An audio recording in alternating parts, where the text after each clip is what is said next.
You're listening to an Airwave Media Podcast. Ben Franklin's World is a production of Colonial Williamsburg Innovation Studios.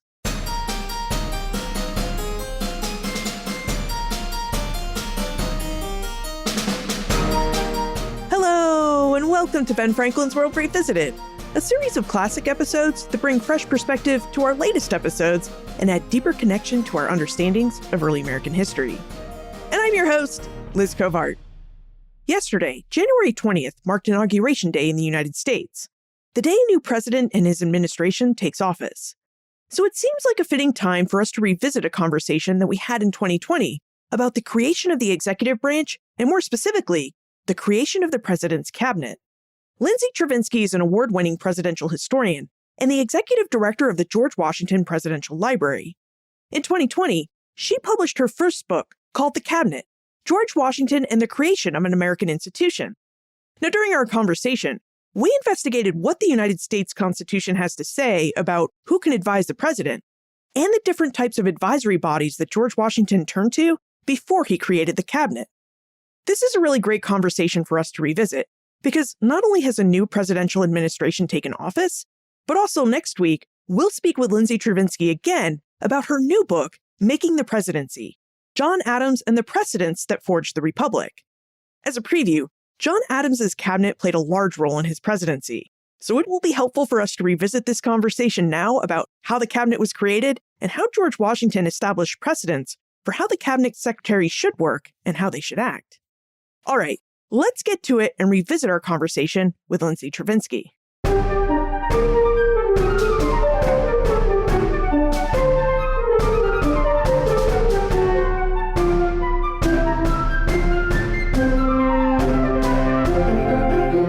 Our guest is a scholar in residence at the Institute for Thomas Paine Studies and a senior fellow at the International Center for Jefferson Studies. She's a historian of early American political history, and she specializes in the history of the presidency and federal government. Prior to becoming a scholar in residence and senior fellow, she worked as the White House historian for the White House Historical Society. Today, she joins us to discuss the early history of the president's cabinet with details from her book, The Cabinet: George Washington and the Creation of an American Institution. Welcome back to Ben Franklin's World, Lindsay Chervinsky. Thanks so much for having me back. I'm thrilled to be here. So, Lindsay, you're back on the show because you wrote a book about the cabinet. And I wonder if we could start with a brief overview of the cabinet and the function it plays in the United States government.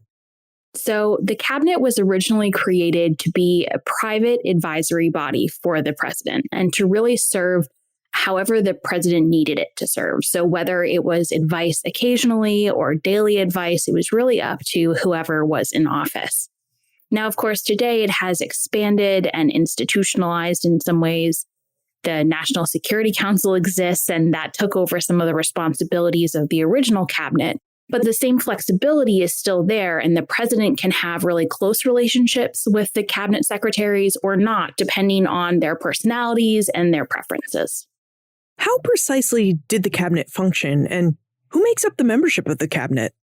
Yeah, so the cabinet itself, when it comes together, is designed to provide advice to the president on big issues that sort of go beyond the purview of one department. So each department secretary oversees their own bureaucracies. And in the 1790s, they were very small. They maybe had one or two clerks or a few if it was the Treasury Department. And today, of course, those are really gigantic institutions and oversee such important parts of the country and the government. So each department secretary oversees their own section, basically. And then when they come together, the idea is that war or diplomacy sometimes or constitutional questions often touch on several different departments. And so they come together to provide different perspectives, different opinions based on their experience, and help the president in that way. Now, Jennifer wonders how and why the cabinet was created and how it received its name. So, could we talk about Article 2, Section 2 of the United States Constitution and about the different options it sets forth for the creation of an advisory body for the president? That is the perfect place to start. So, the delegates to the Constitutional Convention actually really didn't want a cabinet. The British government had a cabinet. And they were very distrusting of that institution because they felt like it really obscured responsibility and transparency at the highest levels of government. And they knew that it met behind closed doors, but it really wasn't clear who was calling the shots. And so they actually rejected proposals for an advisory body or a council that looked very similar to what ended up happening. And instead, they put in 2 clauses into Article 2 to provide support and advice for the president because they understood that, of course, no one can, have all of the answers or lead by themselves. And so those 2 options are the president can request written advice from the department secretaries on matters pertaining to their department. And this was very important because written advice would ensure that there is basically a paper trail. There is evidence about who said what and who advocated which position. And that would ensure American citizens that there was a person who was advocating good policies. And if someone wasn't advocating good policies, they could be removed from office. So that was really crucial. The second option that they made available for the president was that the president would advise and consent with the Senate on treaties and foreign appointments. And from a 21st century perspective, it's kind of hard for us to understand this because we now see the Senate today sort of as either a rubber stamp for the president's policies or they veto treaties or appointments. But the delegates really expected that the Senate would actually serve as an advisory body on foreign affairs and that the president would go meet with the senators and they would provide advice and support.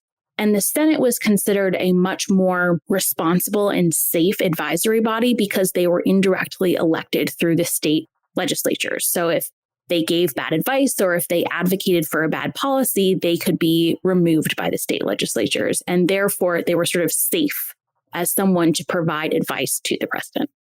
It's really great you mentioned the British cabinet because Susie is curious about the precedents Washington and those of the Constitutional Convention must have looked at for an advisory body.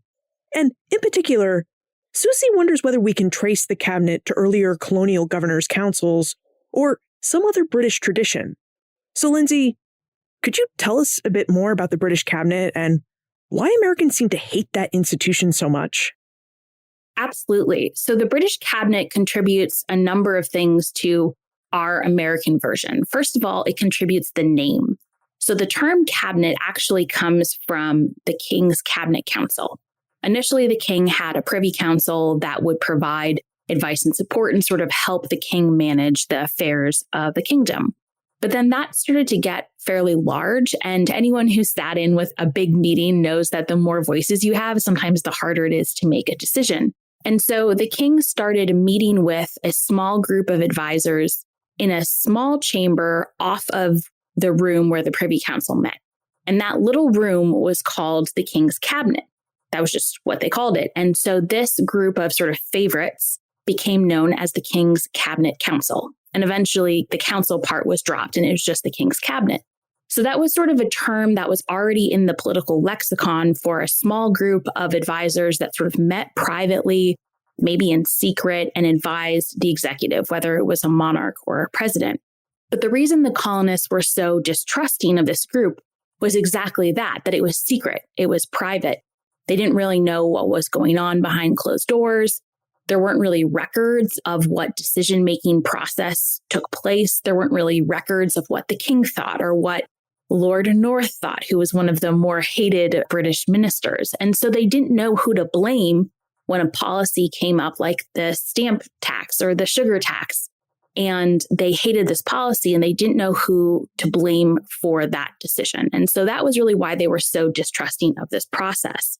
Furthermore, these ministers, while they were technically elected through Parliament, they gained this position of authority because they were favorites of the king. And so that sort of cronyism or corruption, colonists and then eventually Americans were really eager to try and prevent that sort of system from taking place. And so in a lot of ways, the British cabinet was almost an anti-origin because Washington and the other secretaries were very wary of being compared to the British cabinet. They knew that Americans were very distrusting of this institution, and they didn't want to appear to be operating in the same way. And I would say that the governor's councils also sort of served as an anti-origin because the governor's councils were actually intended to limit executive authority. Most of the state constitutions that were passed during the Revolution created a very weak executive or a very weak governor, and they created a council that was, in theory, intended to advise the governor, but in practice was appointed by the legislature, was paid by the legislature, and the governor was really obligated to follow their advice. So it had incredible limiting power on the governor's ability to act. And so Washington and the secretaries, many of whom, like Thomas Jefferson and Edmund Randolph, had served as governors of states with these sort of councils, did not want to recreate that sort of system. I think what's really interesting here is that there is this big precedent of British Americans and people in Great Britain thinking that their executive really needs to have some sort of advisory body in order to perform as a good executive. That the executive really shouldn't be expected to make all of the important decisions for their people and nation by themselves. Yeah, that's right. I mean, even today, we know that issues that come up that face the president, they're really challenging and they're really complex. And that was certainly true with Washington. He was essentially creating the framework of a government from scratch. I often encourage students and listeners to actually look at the text of Article 2, which is the section in the Constitution that pertains to the president. And it is remarkably short, which means that so many details about how the president is supposed to conduct himself, or hopefully herself in the future, are not actually written down. And so Washington had to figure out all of these sort of fuzzy details himself. And he needed advice to do so because he only knew his experience and his perspective. But for example, he had never been to Europe. He had only been to Barbados when he was a teenager. And so he didn't really know much about diplomacy or foreign policy.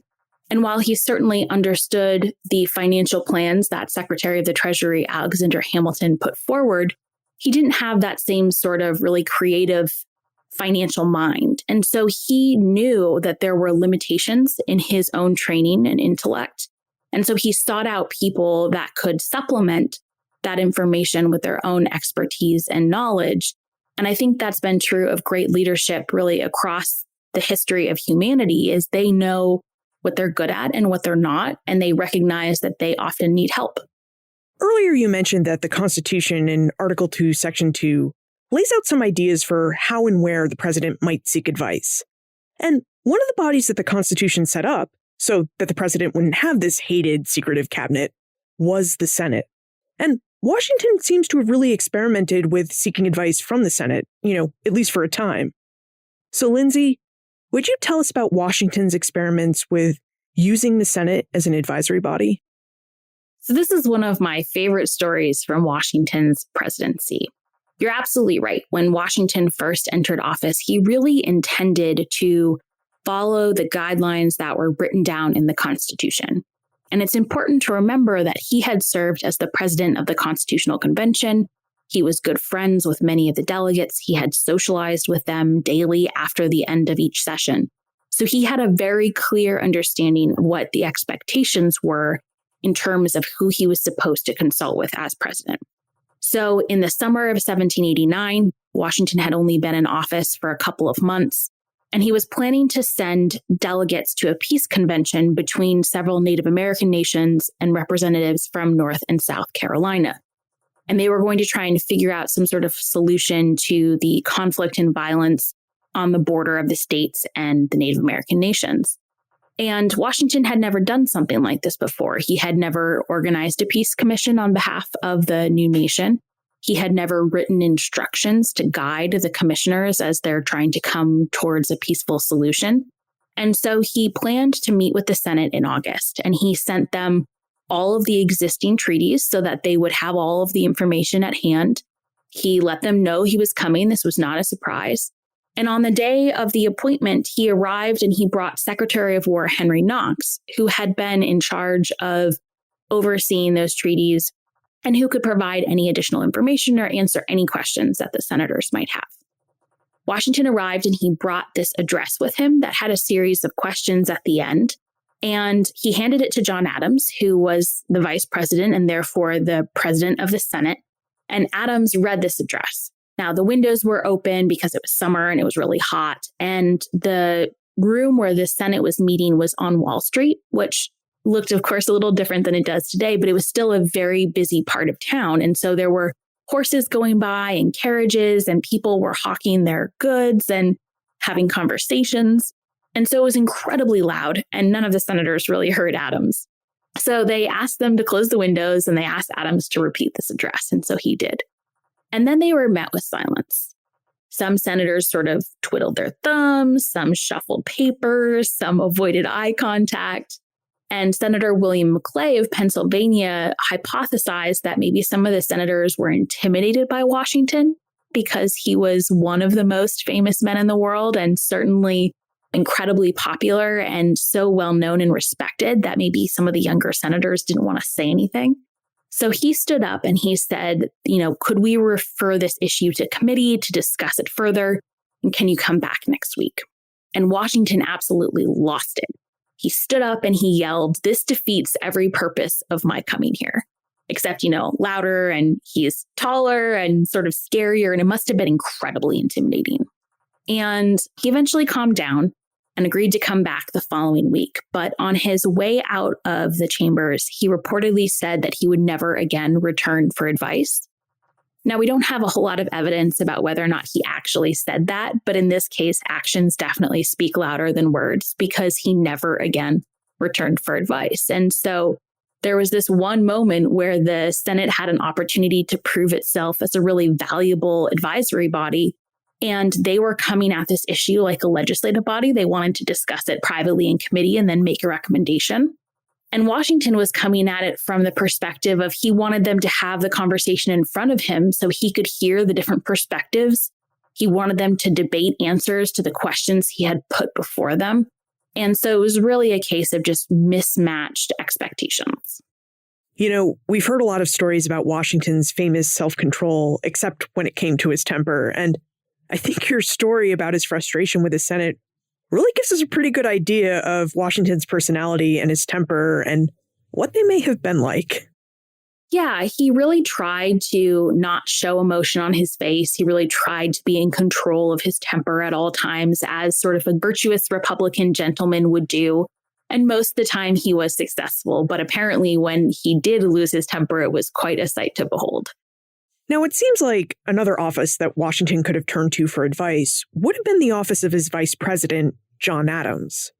So why don't we see Washington having sought advice from Adams and using Adams more of a sounding board for his ideas about policy and governance? This is one of the great sort of perplexing questions of Washington's presidency. And I suspect that if Martha Washington hadn't burned her correspondence with George, we might have a little bit of a better sense of why that didn't happen. Early on in the presidency, Washington did write letters to John Adams and sort of ask for his advice on issues of social etiquette, how the president should entertain people, what sort of invitations he could accept himself, how he should be seen out in public, that kind of thing. But there's definitely a break. They don't have a fight. There's no evidence that there was one sort of falling out moment. It just seems like they exchange less correspondence and Washington never invites him to a cabinet meeting. My hypothesis is that Adams sort of burned his social capital when there was the title controversy, when the Congress was trying to figure out what to call the president. And Adams advocated a very long and elaborate title. And a lot of people thought it was sort of monarchical in nature. And so he sort of lost some of his credibility. And I think Washington thought that perhaps in that moment he showed poor judgment and so perhaps didn't trust him as much going forward. They also just weren't necessarily as close as some of the other people that Washington corresponded with or were in his social circle. And so I don't think there was a really close personal relationship to sort of overcome those challenges. It sounds like early on that Washington was really trying to honor the Constitution and all the advice it set forth for where he could seek advice from. We know he tried out the Senate as an advisory body, which didn't work out well. It seems like he must have tried John Adams, the vice president, as an advisory body, but for whatever reason, we don't know, that relationship didn't work out. And now I'm curious, did Washington ever give the House of Representatives a chance to serve as the advisory body that he was looking for? When I share this story, sometimes people don't believe me because it's so outlandish to consider in today's world. But initially, James Madison almost served as sort of a pseudo prime minister in Washington's administration.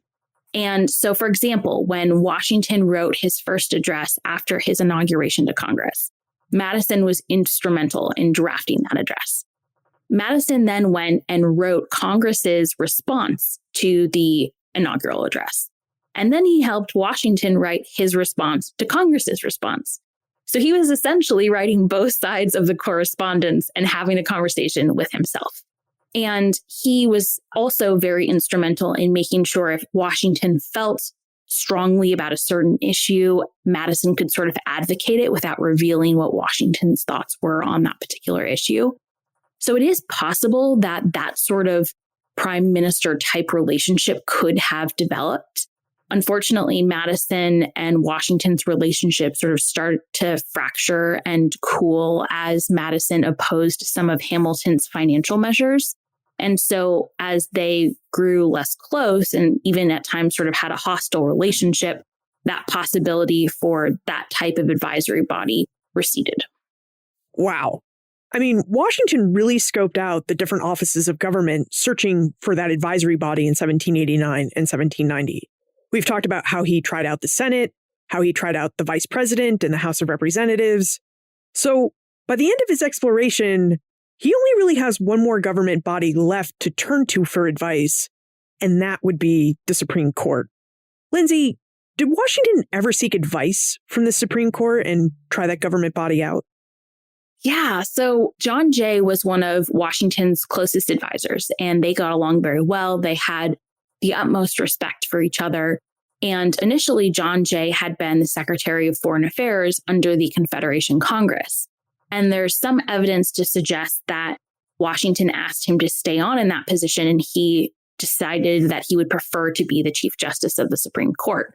And so he and Washington corresponded quite regularly. When Washington first took office, Jay basically served as the acting Secretary of State until Jefferson came on and took office in early 1790. And he continued to provide really important advice to Washington, but also to the other secretaries, even while he was serving as Chief Justice. In fact, Washington encouraged the other secretaries to sometimes get Jay's opinions on various issues. And Jay seemed to have no problem playing both of these roles. So in 1793, when the neutrality crisis breaks out because France has declared war on Great Britain, Washington again wants to get Jay's advice on how the United States can remain neutral in that particular issue. And so he goes and he consults with Jay, and Jay seems more than happy to provide that sort of support. But he says that he should really confer with his other co-justices and speak with them about their opinions so that the Supreme Court can kind of speak with one voice. And when they all get together, they write back to Washington and the cabinet, and they basically say, no, we really can't speak to these issues. That would be inappropriate and would be a problem in terms of separation of powers. So to me, that sort of suggests that Jay was more than happy to play that role individually, but couldn't get the institution involved in official advice. And so because the Supreme Court said no, they never took up sort of a role as an unofficial advisory body. So Washington really made a good faith effort to follow the letter of the Constitution. We've heard how he sought advice from the Senate, perhaps from the Vice President, the House of Representatives, and the Supreme Court. But in each of his experiments, he failed to receive reliable, timely advice. So, in the end, Washington convened what would become known as the First Cabinet Meeting on November 26, 1791, which was really 2.5 years after he became president. Lindsay, would you tell us about Washington's cabinet? Lydia would really like to know who served in the first cabinet and how Washington went about selecting the different officers and advisors in that cabinet. Washington's cabinet was primarily made up of 4 men. There was the Attorney General, the Secretary of State, the Secretary of War, and the Secretary of Treasury. The Attorney General didn't have a department like the Department of Justice today, but Washington really treated that person as an equal to the other secretaries. And so I generally just refer to them as the cabinet secretaries because that's how Washington viewed them. Washington was very careful about how he selected his appointees, especially with the cabinet. First, he needed to have a close relationship with all of them. He had to know them and he had to trust them, which makes sense because if you're asking advice of these people in moments of crisis, you want to trust that they will lead you in the right direction. He then wanted to make sure that they had knowledge and expertise that he did not. So, for example, Edmund Randolph, who was the first attorney general, was a brilliant legal mind. He had served as the attorney general for the state of Virginia. He had served in the Virginia legislature. He had served as the Virginia governor. He was so well respected for his legal insights that the other secretaries, even if they had a legal education, still consulted with him on the constitutionality of certain measures. Secretary of War Henry Knox had served as the Secretary of War under the Confederation Congress. He had been Washington's Major General of Artillery. He had served as the commander of West Point. And so he had essential military experience, but also experience with Native American nations that Washington really valued. Secretary of the Treasury Alexander Hamilton was, again, a brilliant financial mind and sort of really creative about ways that they could salvage the economy and help put the nation's credit on the right foot. And Thomas Jefferson had served as the minister to France for several years. He understood diplomacy. He had traveled all across Europe. He could provide firsthand insight as to what was happening in these European courts and the places that were potential allies or enemies of the new nation. Critically, he was also fluent in French, which was the language of diplomacy and something that Washington did not have. So that was a really essential trait for the Secretary of State position. The final factor that Washington considered was geographic and factional balance. So, of course, all four of these guys are white men. And so the concept of diversity in the 1790s was somewhat limited. But as much as they were aware of the concept of diversity, Washington tried to honor that. So he made sure that there were people represented from different parts of the country. He made sure that there were people that spoke for different interests. So Thomas Jefferson was a plantation-owning slave owner, whereas Alexander Hamilton sort of cozied up with the merchant elite in New York. And so they represented different economic interests, different religious interests, different parts of the country in a way that allowed the nation to sort of see themselves in the administration. And it's important to remember in 1789, when Washington is making these appointments, that nationalism really wasn't a thing. The flag didn't have the same sort of symbolic importance that we think of it today. And so Washington was the closest touchstone that people had for a national symbol. And he worked really hard to try and get the different states to build emotional bonds with each other, to feel as though they are tied to the nation, to feel as though they are a part of one country as opposed to 13. And so one way that he did that was by making sure that there were appointments from different states and different interests, whether it be the cabinet or the Supreme Court or other positions, to help states feel that they had a stake in how the country went. So it sounds like Washington really put some thought into how he can make his cabinet represent the different geographies and cultural views of the nation. Yes, absolutely. And that is a precedent that he set that most presidents have really tried to follow. And of course, our definition of what diversity means and who should be included in those considerations has expanded to include women and people of color and different sexual orientations and religions. But that concept that the nation should be represented is a very important precedent that Washington left in his cabinet. Okay, but here's where I get a little stuck with Washington's early American ideas about American diversity.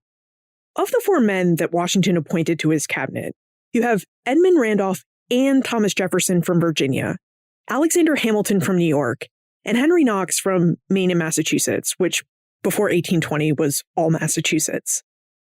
Did Washington ever think about reducing the number of Virginians in his cabinet to appoint someone from the Deep South, which in this case was not only the underrepresented region, but the non-represented region in his cabinet?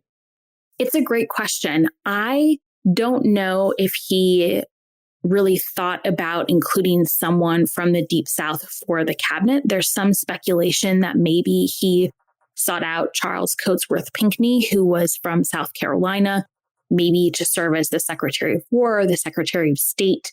I think in that case, the personal relationships tended to serve as a more important factor for that decision-making.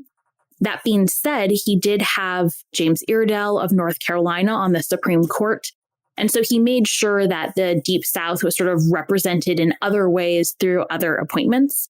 And later on, once people started to retire, he did try and get Pinckney back into the cabinet. He offered him the position of Secretary of State, and he actually turned him down.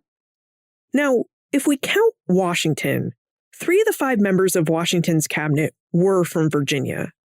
And I wonder, was there any impact or specific contributions that these Virginians had on the institution of the cabinet? In other words, Lindsay, is there something distinctly Virginian about the cabinet? It's a great question. I don't know that there is anything distinctly Virginian because all 3 played such different roles in the cabinet. What I find particularly fascinating is the different perspective that Jefferson and Hamilton brought to the cabinet and Washington's role in making them come together. So Washington did not mind conflict. He actually found pretty contentious debate to be a very helpful tool because it allowed him to see both sides of an issue. It allowed him to almost stress test those different positions and see what the weaknesses and the strengths of each side were. And so he would sit back and sort of let them go at it and fight with each other. And Jefferson, of course, really hated this type of conflict. And he presented himself in one form of masculinity that was informed by his time as a diplomat, where if you are coming to an argument or if you're coming to blows or if you're, really yelling at each other, then diplomacy has broken down. Whereas Hamilton had, really made the name for himself on the battlefield. And he had served in Washington's headquarters and had been there when there were councils of war that were also incredibly contentious sometimes. And headquarters or meeting in Washington's campaign tent was dirty and smelly and there were bugs and it was the scene of battle. And so he was used to a much more sort of militarized version of masculinity. So I do think there are these 2 perspectives, these 2 ways to be virtuous Republicans. And then Edmund Randolph is kind of trying to find the middle ground. He really saw himself as an unbiased observer and tried to go with each side depending on how he felt about a particular issue. I know we want to talk about the Hamilton-Jefferson cabinet feud, but before we get there, I'd like for us to talk about the cabinet and how it worked. Eugene would like to know what role Washington saw his cabinet and its members as playing in his administration, and how Washington ran his cabinet meetings. The cabinet was really intended to provide advice and support when there were really big issues. So Washington, even when the cabinet was meeting regularly, Washington primarily dealt with department issues and department business one-on-one with the secretaries. And so in that capacity, whether they were exchanging letters or they were meeting one-on-one, they were really bureaucrats that were reporting on their department to their superior.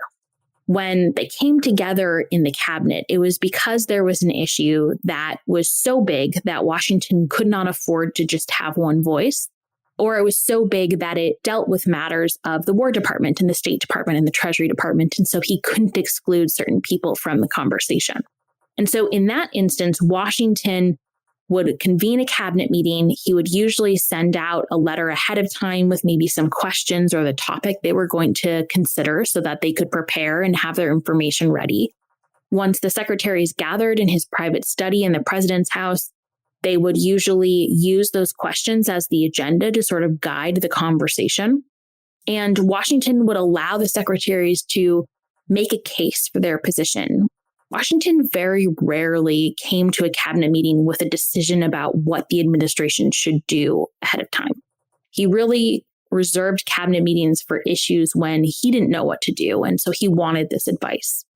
Then if the secretaries disagreed, which frankly was more often than not, he would ask for written advice so that he could make sure he fully understood each side, make sure he fully understood what the secretaries were saying, would allow him to make a decision sort of in his own time, more slowly. And it also provided sort of written evidence of who had supported what. And so that's really how he managed each cabinet meeting and the very fiery personalities that often came with it. So Lindsay and I have had conversations over the years at conferences and just in the course of being early American historians together about the spaces in which Washington held his cabinet meetings. And I've really found her point about the physical space of cabinet meetings to be really fascinating. So Lindsay, would you tell us about the physical space in which Washington convened his cabinet meetings and what it was like for these 5 fiery personalities to be in the same room with each other? Absolutely. The physical space was so important because it was a relatively small room. When the secretaries were gathering, they met at Washington's house, which was on the corner of 6th and Market or 6th and High Streets in Philadelphia. The site is still there today. There's a National Park Service site. You can see where the home was. The room was not particularly large. It was only about 15 by 21 feet. And by 21st century standards, it was absolutely stuffed with furniture. So Washington had a large French desk that was over 5 feet long. He had his uncommon chair, which swiveled. He had a large globe. He had 3 bookcases. He had his dressing table. There was an iron stove in the corner. And then they probably brought in a small table and chairs when there was a meeting planned. So it would have been a very tight fit. It was definitely a personal space. It was where Washington got dressed in the morning. It was where his enslaved valet helped him shave and do his hair. And it was also where he did all of his correspondence and his work. When the secretaries gathered, they probably would have sat around the table, although Hamilton was known for sort of pacing and gesticulating wildly when he got onto a particular subject. But it's important to remember that these 5 men were not particularly small individuals. Washington was very tall for his time. Knox was a little bit shorter, but he was sort of notoriously rotund. And this space, they would meet for hours and hours, sometimes up to 5 times per week.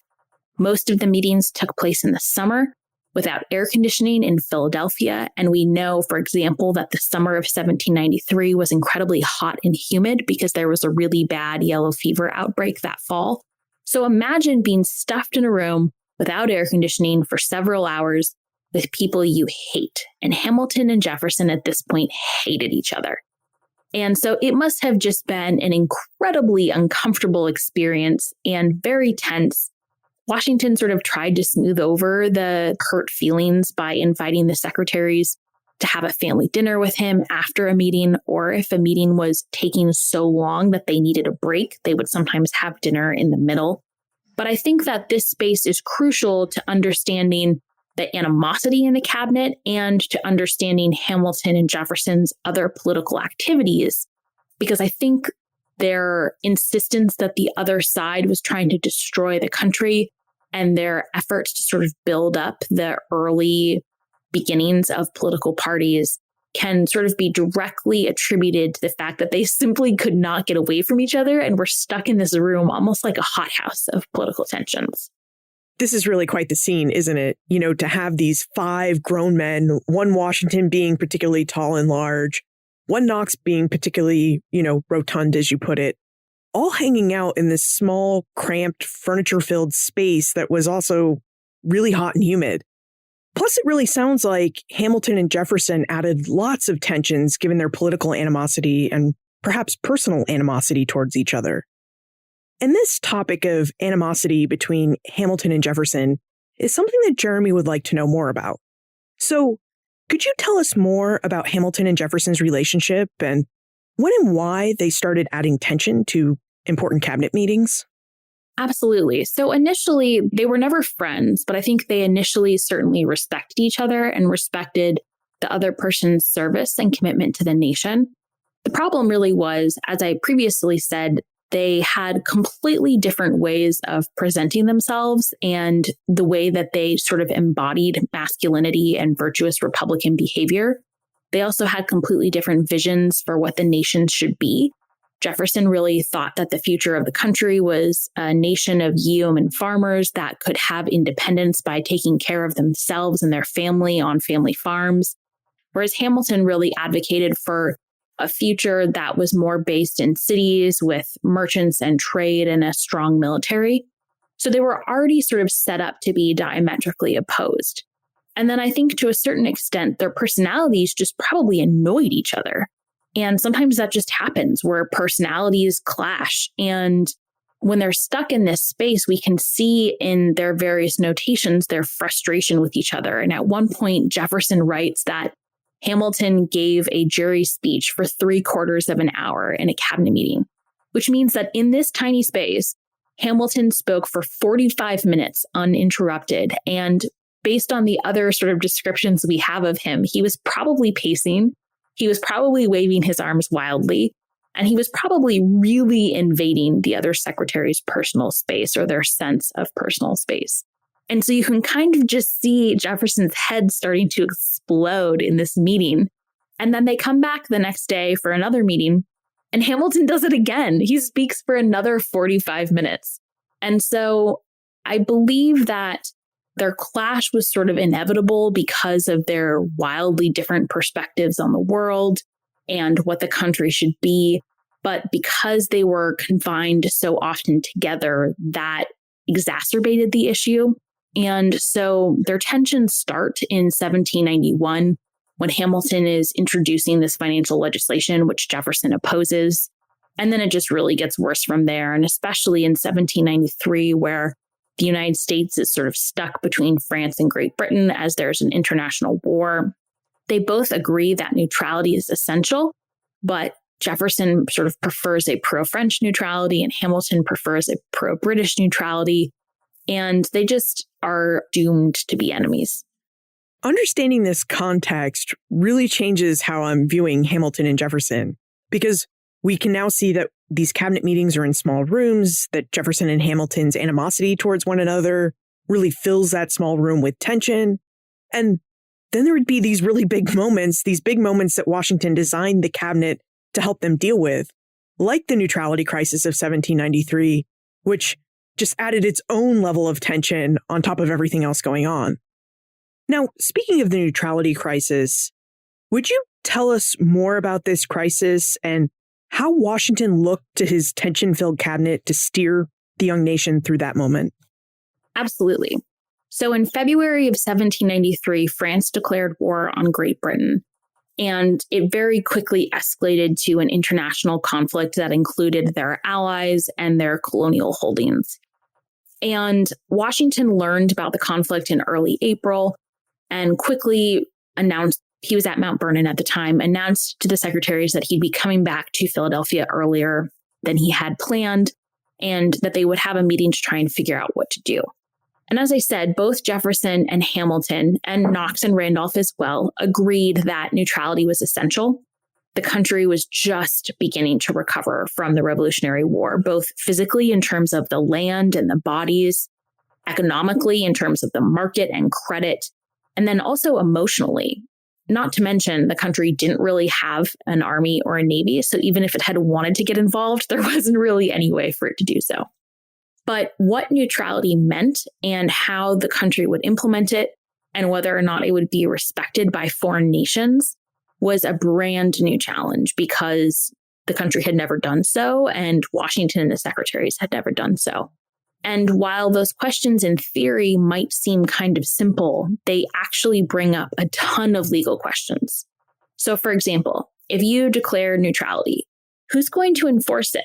If citizens decide to, go off to war with one country or the other, who is in charge of making sure they're brought back?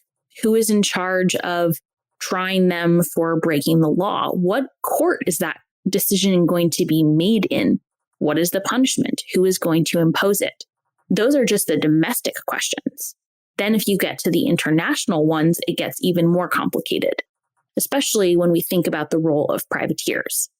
And privateers were basically private ships that were given a letter of marque or kind of like almost a license from a foreign country to fight on its behalf and to attack that country's enemies. And France and Great Britain were using privateers left and right in this war.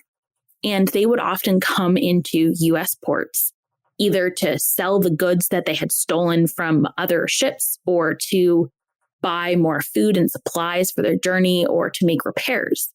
So does U.S. neutrality prohibit those ships from coming into port? Or are they allowed to come into port but not buy certain things? So these were all questions that the cabinet was really struggling with and trying to figure out how they were going to carve out a path for the new nation. And it was complicated by the arrival of the new French minister, citizen Edmond Charles Genet, who kind of disregarded all of Washington's rules that he had proclaimed about neutrality and was basically arming French privateers in the port of Philadelphia, which at the time was only about 6 blocks from Washington's house. So he was literally thumbing his nose at the Washington administration. Washington relied on the cabinet to basically discuss and provide advice for every single one of these issues, which is why we see a huge spike in cabinet meetings in 1793. Prior to that year, Washington had convened a couple of meetings in 1791, about 6 in 1792, and then somewhere between 49 and 51 meetings in 1793. The evidence is a little murky on a couple about whether or not they actually met. So the huge spike in meetings was to try and deal with these issues and the new information that was constantly coming in and sort of the new provocations that were being demonstrated by Genet and other American citizens as well. And the cabinet basically guided the Washington administration through this year and ensured that, one, the president would play a very active role in carving out diplomatic policy for the nation.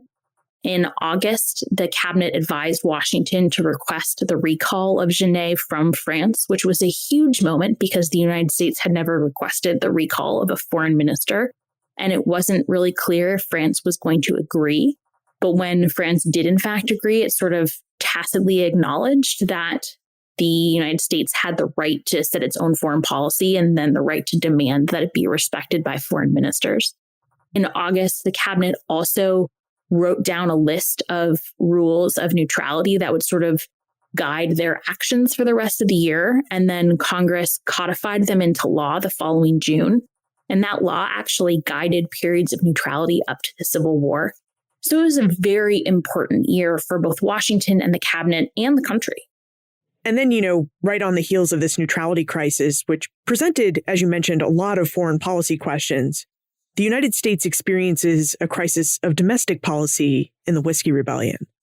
So, Lindsay, would you tell us more about the Whiskey Rebellion and how it added to the work and tensions of Washington's cabinet?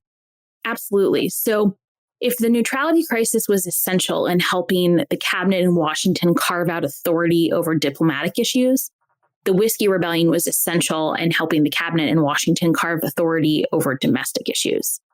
So the whiskey tax had been passed several years earlier, and there was a number of incidents of resistance and protest, but none of them had been particularly violent.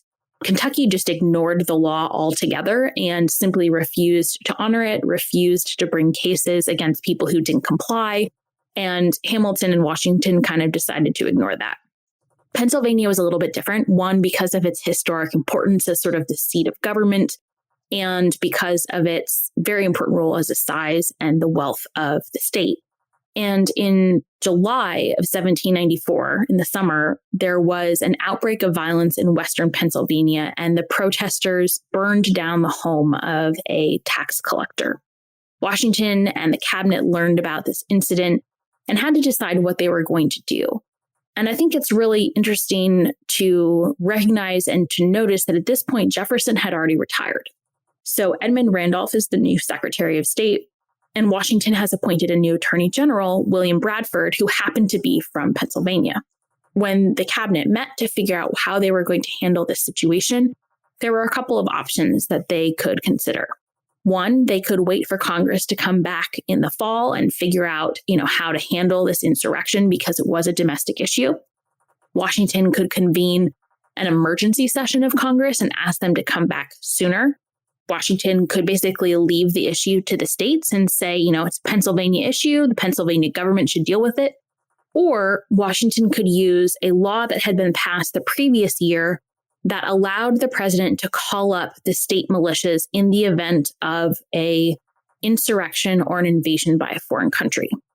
And what was really important about this law is that the president would have to submit evidence that this sort of action was necessary to a justice of the Supreme Court and get their approval. So Washington and the secretaries decided to use this last option, this law, and they did so in one meeting, which means in one meeting, they decided to completely sideline Congress and to ignore the Pennsylvania state government.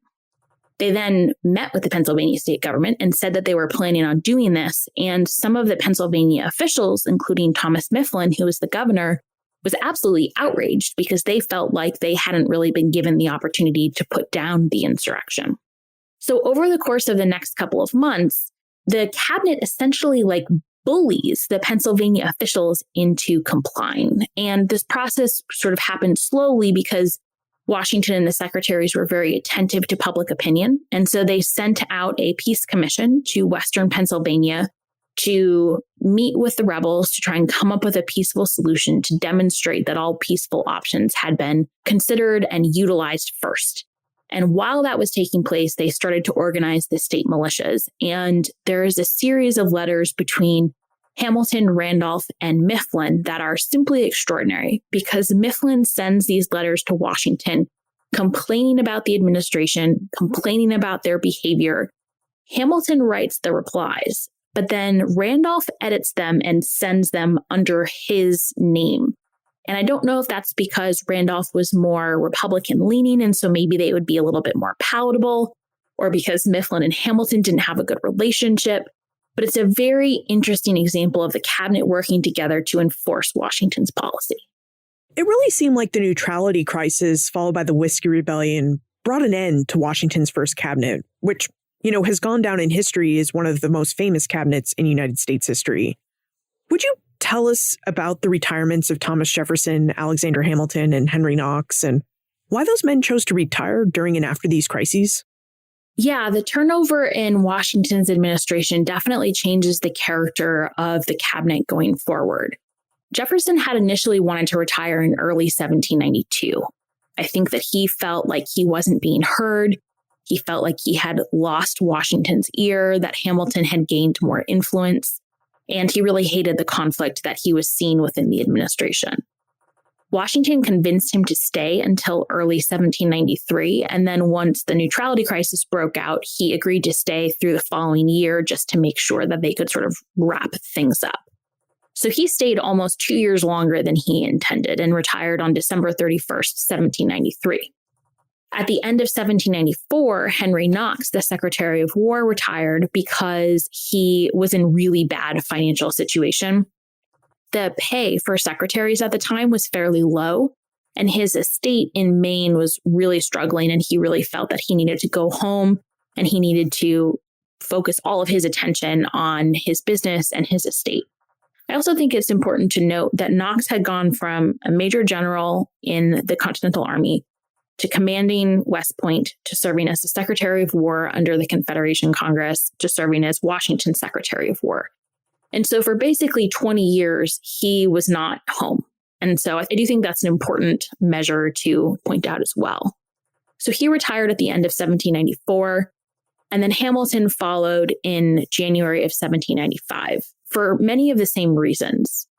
Hamilton desperately needed money, and he wasn't really making good money as a Secretary of Treasury. And he knew that in private practice, he could make significantly larger sums, which he did. And so he returned to New York City to serve as a lawyer.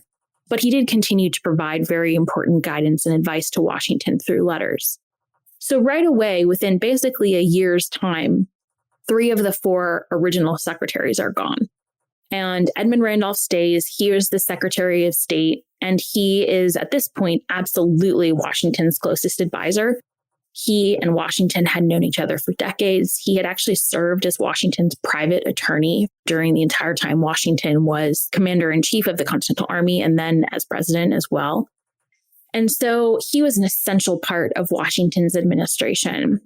And Washington really struggled to find people to fill office. It wasn't considered a particularly glamorous position. As I said, the pay was relatively low. You were probably living away from your family, or at least you were living away from home, and traveling back and forth was very difficult because the conditions of the roads just weren't that great. It was very hard work. You were probably going to be criticized by at least someone. So he had approached at least 6 people for the Secretary of State position after Edmund Randolph left and really couldn't find anyone. And so I think that it's essential to sort of know that the people he did end up putting in the positions, Timothy Pickering was his Secretary of War and then became his 3rd Secretary of State. Oliver Wolcott Jr. was the Secretary of the Treasury. He went through a series of attorney generals, and James McHenry was his new Secretary of War. They were really the B team, and he did not see them as equals to the original people he had put into office. And so the number of cabinet meetings declines by a huge margin. And he goes back to one-on-one consultations. He goes back to written advice. He goes back to asking for input from people outside of the administration. And because the cabinet changed in this way, it really ensured that the cabinet didn't have a right to be a part of the decision-making process. There was no legal mechanism that ensured that the president had to consult with the cabinet. It was only if he felt like it. And that was a crucial part of Washington's cabinet legacy. It's really been striking to hear just how much of this cabinet operated on personal relationships. And you did mention that earlier. You mentioned that Washington wanted men in his cabinets who he had personal relationships with. And as you were saying, a lot of what happened with the first cabinet seemed like these personal relationships just kind of broke down. You know, as you mentioned, Jefferson didn't feel heard. He didn't feel like his personal relationship with Washington was working out, so he retired. And then, of course, you have Henry Knox and Alexander Hamilton, where the personal relationship was working, but it sounds like they really stuck around and did their jobs out of personal loyalty to Washington, and that to do so, it cost them a lot personally. Like, both of them had finances that they were really struggling with. So you had 3 of the 4 members of Washington's cabinet retire for those various reasons. And then when he had to replace those 3 cabinet secretaries and add new bodies into his cabinet, Washington really just doesn't seem to have gotten along with his new advisors. Like, they didn't have those personal relationships. And so his cabinet turned into something that was dysfunctional or just didn't serve him well. Yeah, absolutely. I do think that Hamilton and Knox and Randolph as well served out of a deep sense of duty and honor to the nation, but especially to Washington. They valued that relationship above all. And at one point in 1794, Knox asked for permission to go back to his estate because it is literally teetering on the brink of bankruptcy. And it's right as the Whiskey Rebellion is breaking out. And he says to Washington, if you need me here, I will stay. I'm paraphrasing, but he says, if you need me here, I will stay. So he will stay and risk losing everything if Washington wants him to. And Washington does give him permission, but I think that moment is extraordinary and shows the depths of their loyalty. Is this dynamic still at play today? Do presidents rely on personal relationships to make their cabinets work and to get the advice that they hope to get? This is one of the extraordinary things about Washington's legacy that I think is often underappreciated, which is that each president gets to decide who their closest advisors are going to be. And sometimes they're in the cabinet. Sometimes presidents do have really close relationships with cabinet secretaries, but sometimes they're not. Sometimes they prefer the advice of the vice president. So, for example, Obama and Biden were incredibly close. Sometimes they prefer the advice of businessmen or people of industry and sort of consult with them separately. Sometimes they prefer family members. So Kennedy, of course, his brother was his attorney general and was one of his closest advisors. And that flexibility and each president's ability to decide for themselves who they're going to listen to is a direct byproduct of Washington's decision to create the cabinet in this way. Of course, there will be secretaries in the department and the cabinet meetings will take place, but the president really doesn't have to listen to anything they say and doesn't have to convene them regularly if he doesn't want to.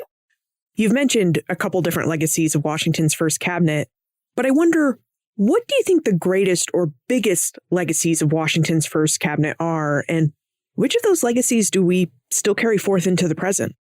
I think the biggest legacy is that the cabinet provides incredible potential for good or for potential disaster.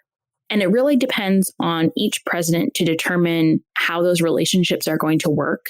And if a cabinet is effective and successful, if a president is able to manage their personalities and get people to work together towards a common goal, then they almost fade into the background and we don't really pay attention to them. But they are such important tools for public outreach, for coalition building, for working with Congress, for working with different aspects of the nation. But it can also be an almost impossible task because these people are probably very experienced. They're probably pretty opinionated. Sometimes they bring their own egos and ambitions. And so managing all of these different personalities is nearly impossible. And we have seen several administrations throughout American history when the cabinet is not managed by the president and they kind of take over, or they can become very divisive, or they can undermine the administration. Then we start to really focus on the scandal or the disruption or the conflict within the administration. And so I think that potential for good and for evil is one of the most important things that we are left with. I also think the other part of that is that, as we discussed in the very beginning of our conversation, the Senate was really supposed to be the advisory body on foreign policy, and it's not anymore. So there isn't really that much oversight between the president and their advisors, depending on who they are, whether it's cabinet or family or friends or other acquaintances. There isn't really congressional oversight. There isn't really public oversight. And that is something that I think Americans grapple with all of the time, and something that we really have to think about when we are evaluating American history and the president's role in it. I'm glad you brought the Senate back up because it's the perfect transition into our time warp. This is the fun segment of the show where we ask you a hypothetical history question about what might have happened if something had occurred differently, or if someone had acted differently.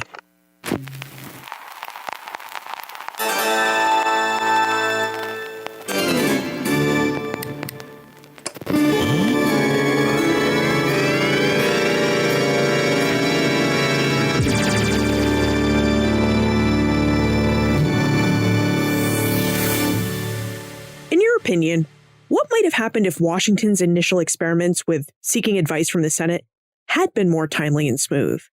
Would Washington have created the cabinet if the Senate had been easier to meet with and obtain advice from in 1789? I love this question, and I hadn't really considered it until you had posed it. I think that a couple of things would have happened. As the Senate grew larger, it would have become cumbersome and sort of impossible to work with in the way that Washington or future presidents may have wanted. So I think it's possible we could have seen something like a committee of the Senate on foreign affairs like we have today. We have a committee that is focused on diplomacy and foreign policy. And that committee would have continued to play the role of advising the president. I think it's likely, given the nature of power and the executive branch, that the president still would have had close relationships with certain secretaries and maybe consulted them as advisors from time to time, depending on who was in office. I think Washington probably would have continued to do so with Hamilton and Randolph either way because he was close with them, and Knox perhaps as well. But I don't necessarily think that the cabinet would have developed in the same way because I don't think there would have been the same need to provide a comprehensive picture of how a foreign policy issue or a constitutional issue would influence the nation in the same way that there was once the Senate wasn't helpful. Now, Lindsay, you finished your research on Washington's first cabinet. So what aspect of history are you researching and writing about now? Well, I haven't quite gotten cabinets out of my system. I have become convinced that they are one of the most interesting ways to evaluate presidential administrations and presidential leadership, and one of the most underappreciated because it is such a challenging task. So I'm going to be comparing one of the best cabinets and one of the worst cabinets in American history. I'm going to look at John Adams and Thomas Jefferson. Adams had the best of intentions, but his cabinet was borderline treasonous. And Jefferson, while his cabinet put forth policies that weren't necessarily successful, like the embargo of 1807, was an incredibly effective cabinet and had the least turnover of any cabinet that followed. So I think that comparison will be really fascinating for all of the extraordinary literature on those two men and their relationship and their presidencies. There really hasn't been anything that has looked at that aspect of their administrations. And I think it will also have some contemporary relevance because it's really a story about power and ego and ambition and how presidents manage those things, which is, I think, an ever-present question in the American experiment. How can we get in touch with you if we have more questions about Washington and his cabinet or about the institution of the cabinet? I have a website, which is lindsaychervinsky.com, and you can contact me through the website. You can see some of my other work. You can sign up for my monthly newsletter, which is called A Spot of Parchment. I'm also incredibly active on Twitter, so my handle is LM Chervinsky, and I would be happy to take any questions. I would love to hear from you, and I would love to learn more about what you find interesting about the cabinet. Lindsay Chervinsky, thank you so much for taking us inside Washington's first cabinet and for introducing us to the institution and work of the cabinet. Thanks so much for having me. I really appreciate it. George Washington created the president's cabinet because he needed a reliable body of advisors to counsel him on big foreign and domestic issues. As Lindsay related, the United States Constitution really provides little by way of instruction for where the president should seek counsel. Now, in Article 2, Section 2, the Constitution does note that the president should consult with the Senate on foreign policy issues. So George Washington tried that in August 1789. Washington informed the Senate that he needed to consult with them on a new treaty or series of new treaties with Native American nations. To prepare for this meeting, Washington sent the Senate previous treaties and correspondence so that they could study up. Then, on the appointed day and time, Washington showed up in the Senate so that they could all discuss and debate the issues at hand. The Senate met Washington with silence. The members of the Senate preferred to meet within committees and debate in private, where Washington really preferred to discuss and debate altogether. So Washington left the Senate disappointed, and he never really again returned to the Senate for foreign policy advice. Now, after the Senate, Washington may have sought advice from Vice President John Adams. We know he conferred with Congressman James Madison, at least until the two had a falling out, and he may have also tried to seek advice from the Supreme Court. In fact, we know he tried to seek advice from the Supreme Court. But all of this was to no avail. So, when none of the existing institutions of government proved ready and capable of providing advice, Washington gave in and created the cabinet. Now, as Lindsay noted, one of the biggest legacies of Washington's cabinet comes in the form of the institution's flexibility. In terms of this flexibility, the cabinet serves however the president wants it to serve. The cabinet is made up of government department heads, who the president has the ability to nominate for Senate confirmation. If the president finds that he or she doesn't like those department heads, well, they don't have to take the advice offered by those people. The president can simply choose to appoint friends, family, and civilian leaders to a more informal cabinet of advisors. And as we've seen throughout history, even in George Washington's own cabinet, this has happened. After the retirement of Thomas Jefferson, Alexander Hamilton, and Henry Knox, Washington found that he didn't want to take the advice of the men who succeeded them. So Washington wrote to Hamilton and others for their advice even after they left government service. Now, I think what strikes me most about the cabinet is the fact that the framers had the ability to establish this institution in the Constitution, but they passed on the idea because they hated the secrecy and cronyism of the king's cabinet. But at the same time that the framers passed on the idea of creating a cabinet, they created the Senate, a body of men appointed by state legislatures rather than directly elected by the people, who met and deliberated in secret so that they be less accountable to the people. Now, today the Senate is a much more open body, and senators are elected directly by the people. But in the late 18th century, it seems to me that the framers created one secret institution at the same time they opted not to create the cabinet for fear of just how secretive that body would be. This is just an interesting observation I've had throughout this episode, and as we close out here, I thought you might find it an interesting observation to think about too. You can find more information about Lindsay, her book, The Cabinet, plus notes and links for everything we talked about today, all on the show notes page. benfranklinsworld.com/279. Friends tell friends about their favorite podcasts. So if you enjoy Ben Franklin's World, please tell your friends and family about it.